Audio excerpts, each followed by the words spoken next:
Sarah whispers a devastating secret to her dying husband, David. Their daughter Emma isn't his biological child. For 17 years, she's hidden the truth about a one-night mistake. The doctors promised he couldn't hear her. They were wrong. As Sarah finishes her confession, David's eyes suddenly open. He's awake. He heard everything. With only hours left to live, he must decide. Forgive the woman he loves, or let 17 years of lies destroy their family forever. Hey family, welcome to Real Life Heart Stories. Please subscribe and give this video a like. It truly means the world to us. Don't forget to share it with your friends and loved ones, and turn on post notifications so you never miss a new upload. Thank you so much for the support.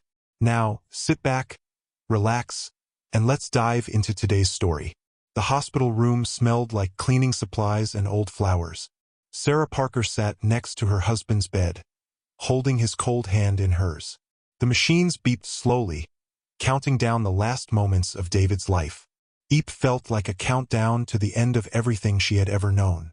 Mrs. Parker, the doctor had said that morning, I'm sorry, but tonight will be his last night. Sarah had known this day was coming. The cancer had taken everything from David, his strength, his smile, his voice. 3 days ago, the doctors put him in a deep sleep to stop the pain. They said he couldn't hear anything anymore. They said he was already gone, just waiting for his body to catch up. But Sarah had to tell him.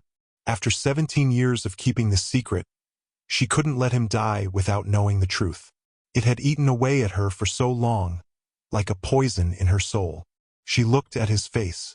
His skin was pale and thin like paper. His breathing was so quiet she had to lean close to hear it. The machines did most of the work now, keeping his heart beating, pushing air into his lungs. A tube ran from his mouth, and another from his arm to a bag of clear liquid hanging beside the bed. David, she whispered, her voice shaking.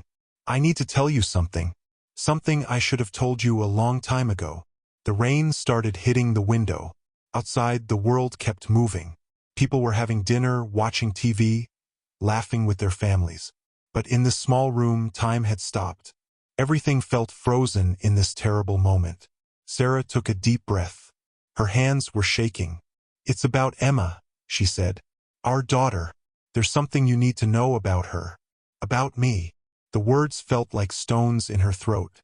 For 17 years, Sarah had buried this secret so deep, she almost convinced herself it wasn't real.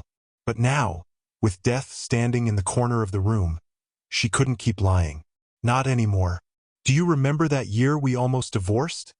She continued, tears rolling down her face. You were traveling for work all the time.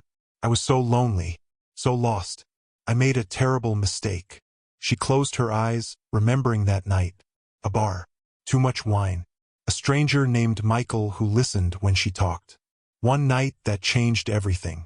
One night that had haunted her ever since. I got pregnant, she whispered. But it wasn't yours, David. Emma isn't your biological daughter. The machines kept beeping. David didn't move. The doctor said he couldn't hear her, but she kept talking anyway. She needed to say it all, needed to finally let it out. I never told you because you came home saying you wanted to fix our marriage. You were ready to fight for us. And when Emma was born, you loved her so much. You were her real father in every way that mattered. Sarah leaned forward and kissed his hand, her tears falling onto his skin. I'm so sorry, David. I love you. I hope somewhere you can forgive me. She stood up slowly, ready to leave him in peace. That's when she felt it. His fingers, cold and still just seconds before, suddenly wrapped around her wrist. Sarah's heart stopped. Sarah screamed. Not loud, but sharp enough that Nurse Helen came running through the door. Mrs. Parker, what's wrong? Sarah couldn't speak. She could only stare at David's hand holding her wrist. His fingers were weak, but they were moving. Actually moving. His hand, Sarah gasped. He grabbed me. Nurse Helen rushed to the bed and looked at the machines. Her eyes went wide. Dr. Williams, she shouted into the hallway. Get in here. Now. Within seconds, the room filled with people. Dr. Williams pushed past Sarah, shining a small light into David's eyes. Sarah backed against the wall, her whole body shaking. "David," the doctor said loudly. "Can you hear me? If you can hear me, blink." Nothing happened. Then, slowly, David's eyelids moved. Once, twice. He was awake. "Oh my God," Sarah whispered. Dr. Williams turned to look at her, his face full of shock. This is extraordinary. His vitals are stabilizing."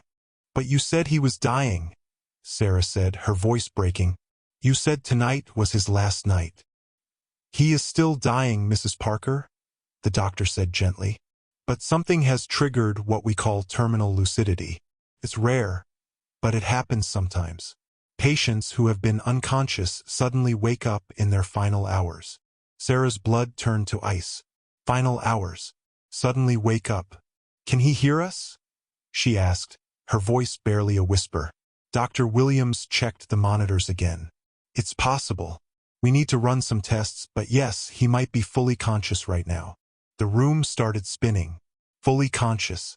That meant he had heard everything. Every word she had just said. The affair. Michael. Emma not being his biological daughter. All of it. Sarah looked at David's face. His eyes were half open now, staring straight at her. They weren't blank anymore. They were alive. And they were filled with something she had never seen before. Pain. Betrayal. Confusion. "Everyone out," Dr. Williams said to the nurses. "Give them some privacy. I'll be back in 10 minutes to check his vitals." The room emptied quickly. The door closed with a soft click. Sarah stood frozen against the wall. David's eyes never left hers. "David," she started, but her voice cracked.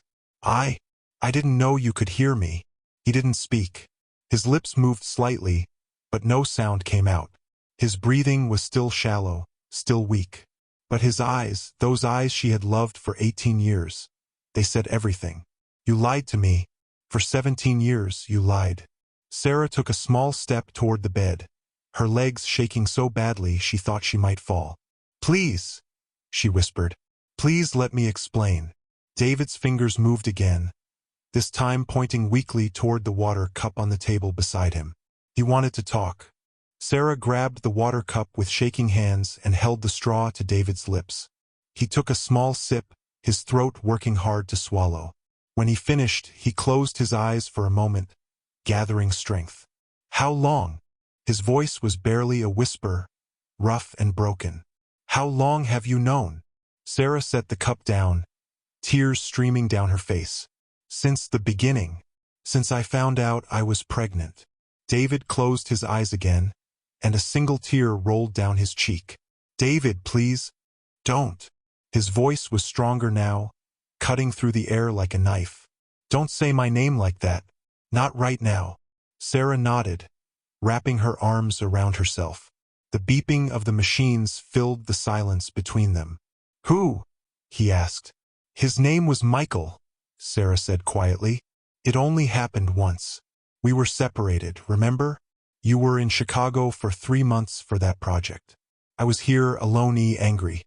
I went to a bar one night and—" "I don't want details," David interrupted, his jaw tight. "I just want to know. Did you love him?" "No," Sarah said immediately. "Never. It was a mistake, David. The biggest mistake of my life." He turned his head away from her, staring at the wall. "And Emma?" Sarah's heart broke hearing him say her name. "She's yours, David. In every way that matters, she's yours. Except blood." "Blood doesn't make you a father," Sarah said, moving closer to the bed. "Love does. Being there does. You taught her how to ride a bike. You stayed up with her when she had nightmares.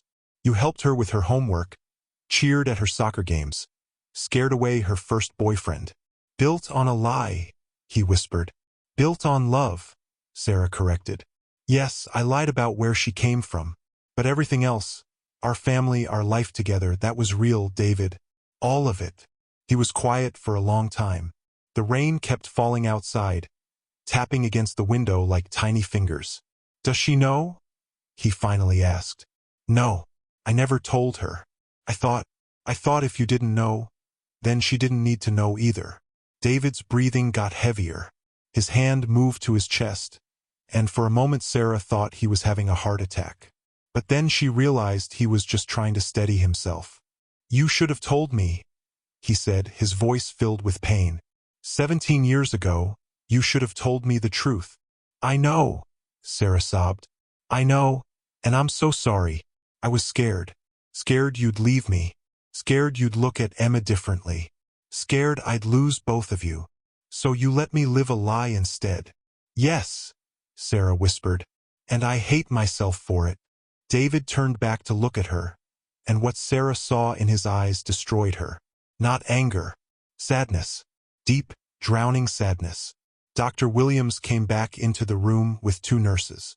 They checked David's blood pressure, took his temperature, and looked at the monitors with serious faces. "His vitals are better than they were this morning," Dr. Williams said, writing something on his chart. "But I need to be very clear with both of you. This is not a recovery. This is what we call a rally before the end." "How long does he have?" Sarah asked, though she wasn't sure she wanted to know the answer. "Hours. Maybe a day. 2 at the absolute most." The doctor looked at David. "I'm sorry, but the cancer hasn't gone anywhere. Your body is still shutting down. This is your mind giving you a final gift. A chance to say goodbye." David nodded slowly. "I understand. Do you want me to call anyone?" the doctor asked. "Family? Friends?" "Our daughter," David said, his voice getting weaker. "Call Emma." "I already called the school," Sarah said quickly. "She's on her way." Dr. Williams made some notes and then looked at both of them. "I'll give you privacy. If you need anything, press the call button." After he left, the room fell quiet again. Sarah sat down in the chair next to David's bed, not sure what to say. Everything felt broken between them. "I tried to tell you," Sarah said softly, "so many times over the years, but the timing was never right. And then so much time passed that it felt impossible. There's never a right time to admit you've been lying for 17 years, David said. "I know." He turned his head to look at her. "Did you ever think about telling Emma?" "Every day," Sarah admitted, "especially when she got older and started asking questions about genetics at school. She has green eyes, David. Neither of us has green eyes. I was terrified she'd figure it out." "Michael has green eyes?" Sarah nodded. "Yes." David closed his eyes. "Is he still around? Does he know about her?" "No. I never told him I was pregnant. After that night, I never saw him again. He doesn't even know Emma exists." "Good," David said quietly, "because I'm her father. Not him. Me." Fresh tears rolled down Sarah's face. "I know you are. But you took that choice away from me," he continued, opening his eyes. "You decided for both of us what the truth would be. You made me believe something that wasn't real." "The love was real," Sarah insisted. "My love for you. Your love for Emma. That was all real, David." He stared at the ceiling. "I don't know what's real anymore." Before Sarah could respond, they heard footsteps running down the hallway. The door burst open, and there stood their daughter. Emma's face was red from crying, her school uniform wrinkled, her long dark hair messy. "Dad!" she cried, rushing to his bedside. "Dad, you're awake." Emma threw her arms around David carefully, avoiding the tubes and wires. She was crying so hard her whole body shook. "I thought I lost you," she sobbed into his shoulder. "They said you couldn't wake up. They said you were already gone." David's hand came up slowly, stroking her hair. "I'm here, sweetheart. I'm here." Sarah watched them from across the room, her heart breaking into a million pieces. Emma looked so much like Michael. The same green eyes, the same dark hair, the same small nose. How had David never seen it? Or had he seen it all along and just chose not to say anything? "How do you feel?" Emma asked, pulling back to look at his face. "Are you in pain?" "A little," David admitted. "But seeing you makes it better." Emma laughed through her tears. "You always say stuff like that. Because it's always true." She grabbed his hand and squeezed it tight. "I'm not going anywhere. Okay? I'm staying right here with you." David glanced at Sarah over Emma's head. His expression was complicated. Love, pain, anger, sadness all mixed together. "Actually, sweetheart," he said gently, "I need to talk to your mom alone for a few minutes. Can you go get something to eat? There's a cafeteria on the first floor." Emma's face fell. "But I just got here." "I know. And you can come right back, I promise. I just need 10 minutes. She looked between them, sensing something was wrong. "Is everything okay?" "Everything's fine," Sarah lied, forcing a smile. "Go get some food. You must be hungry." Emma hesitated, then slowly stood up. "Okay, but I'm coming right back." "I'll be here," David said. After Emma left, the silence in the room felt heavy enough to crush them. "She deserves to know," David said finally. "I know," Sarah whispered. "Not later. Not someday. Now." Sarah stood up quickly. "David, no. Not now. You just woke up. She's so happy you're conscious again. Please don't take that away from her." "I'm dying, Sarah," he said bluntly. "In a few hours I'll be gone. Do you really want her to find out after I'm dead? When she can't ask me questions? When she can't hear me tell her that I love her no matter what?" "She won't understand," Sarah said, panic rising in her chest. "She's only 17. This will destroy her." "Secrets destroy people," David shot back. "The truth might hurt, but at least it's honest." Sarah sank back into the chair, covering her face with her hands. "I can't lose her, David. If I tell her the truth, she'll hate me." "Maybe," he said quietly, "or maybe she'll finally understand why you've been holding her so tight all these years." Sarah looked up at him. "What do you mean?" "You've always been afraid," David said. "Afraid she'd find out. Afraid she'd leave. Afraid the truth would come out and break everything. Well, it's out now, and we're still here, still breathing, still a family." Sarah wiped her eyes. "For how much longer?" David's expression softened. "However long we have left, let's make it honest." Emma walked back into the room holding a sandwich she clearly wasn't going to eat. "10 minutes is up," she announced, sitting back down next to David. "I'm not leaving again." David looked at Sarah. Sarah looked at him. Her whole body was shaking. "Emma, honey," Sarah started, her voice trembling. "There's something your dad and I need to tell you." Emma's smile faded. "What's wrong? Is it the cancer? Is he getting worse?" "No, it's not that," Sarah said quickly. It's about our family. About you." Emma looked confused. "About me? What about me?" Sarah opened her mouth, but no words came out. "How do you tell your daughter that her entire life has been built on a lie?" "I'm not your biological father," David said suddenly. The room went completely silent. Even the machines seemed to stop beeping. Emma blinked. "What?" "Your mother and I need to tell you something important," David continued, his voice steady despite the pain in his eyes. "And I need you to listen carefully." Emma looked at Sarah, her face pale. "Mom? What's he talking about?" Sarah took a deep breath. 17 years ago, your father and I went through a very difficult time. We were separated. I was alone and made a terrible mistake. I had a brief relationship with someone else." Emma's eyes went wide. "You cheated on Dad?" "We were separated," Sarah said quickly. "But yes, and I got pregnant." "With me?" Emma whispered.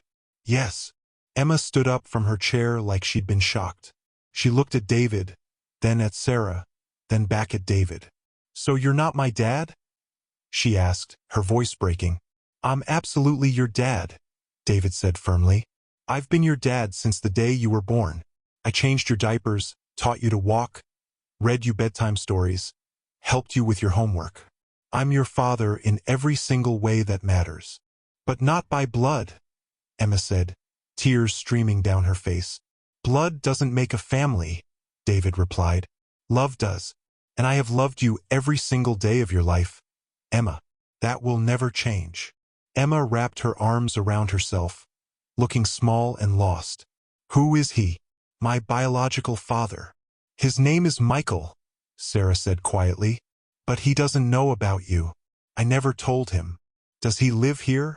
In town? No. I haven't seen him in 17 years. Emma was quiet for a long moment, processing everything. Then she looked at David with tears in her eyes. You knew? She asked. All this time, you knew I wasn't yours? David shook his head slowly. I just found out today. Your mother told me right before I woke up. Emma turned to Sarah, her face twisted with hurt and anger. You lied to both of us? I was trying to protect our family, Sarah said desperately. By lying? Emma shouted. That's not protection, Mom. That's just being a coward. Emma, David said weakly, don't be angry at your mother. Why not? Emma shot back, her voice sharp with pain. She lied to you for 17 years. She let you think I was yours when I wasn't. But I am yours, David interrupted, his voice getting quieter. You are mine, Emma. You always have been. Emma's anger crumbled into grief. She collapsed back into the chair, sobbing into her hands. I don't know who I am anymore. David reached for her hand. You're my daughter. That's who you are. My smart, beautiful, stubborn daughter who argues about everything and makes me proud every single day. But, no buts, David said firmly. Do you remember when you were 7 and you broke your arm falling off your bike? Emma nodded, sniffling. Who stayed up with you all night in the hospital? You did. And when you were 12 and your best friend moved away, who let you cry on his shoulder for 3 hours? You. And who's going to walk you down the aisle someday? Who's going to meet your children and spoil them rotten? Emma's face crumpled. You won't be there for any of that. David's eyes filled with tears. I know, and that breaks my heart more than anything.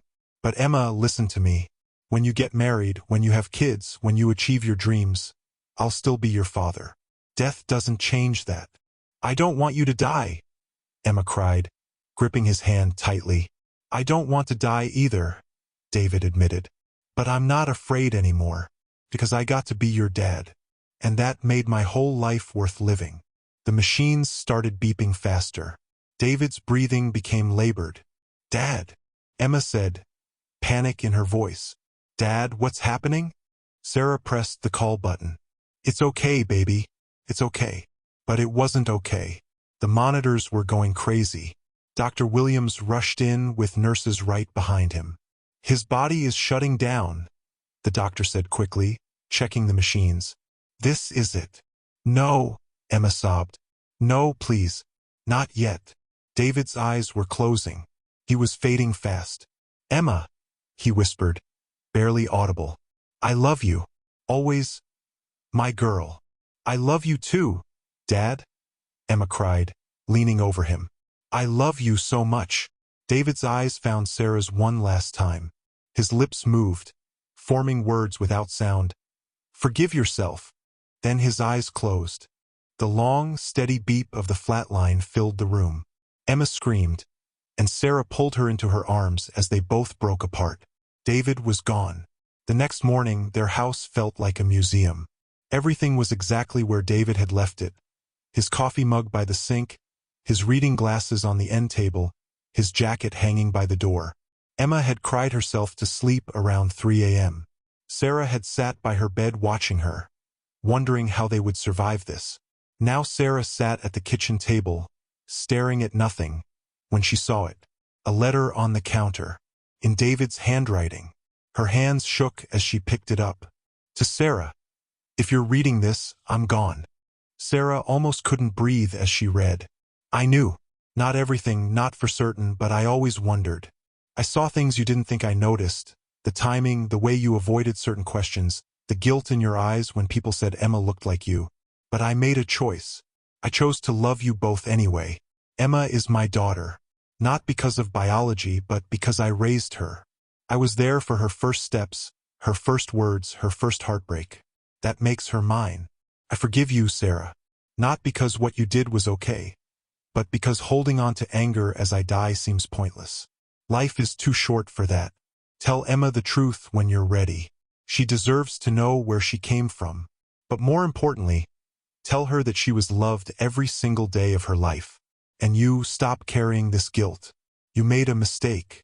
You're human, but you were also a wonderful wife and an amazing mother. I love you. I always have. David. Sarah was still crying when Emma came downstairs an hour later. She looked exhausted, her eyes red and swollen. Mom, she said quietly. Are you okay? Sarah held up the letter. He knew. Your dad knew. Emma took the letter and read it, tears falling onto the paper. When she finished, she looked at Sarah with something she hadn't expected to see. Understanding. He forgave you, Emma whispered. He forgave both of us, Sarah said. Emma sat down next to her. I'm still mad at you for lying. I know, but I understand why you did it. Sarah looked at her, surprised. You do. You were scared, Emma said simply. Scared of losing us. That doesn't make it right, but I get it. They sat in silence for a moment. Do you hate me? Sarah finally asked. No, Emma said, reaching for her hand. I love you, Mom, and I love Dad. That's not going to change just because I found out the truth. What about Michael? Do you want to meet him? Emma thought about it, then shook her head. Maybe someday, but right now I just want to remember Dad. He was my father, the only one I ever needed. Sarah pulled her into a hug, and they held each other as the morning light filled the kitchen. The secret was finally out, and somehow they were going to be okay. We've come to the end of the story. I hope you enjoyed it. Leave a like and subscribe to my YouTube channel for more interesting stories.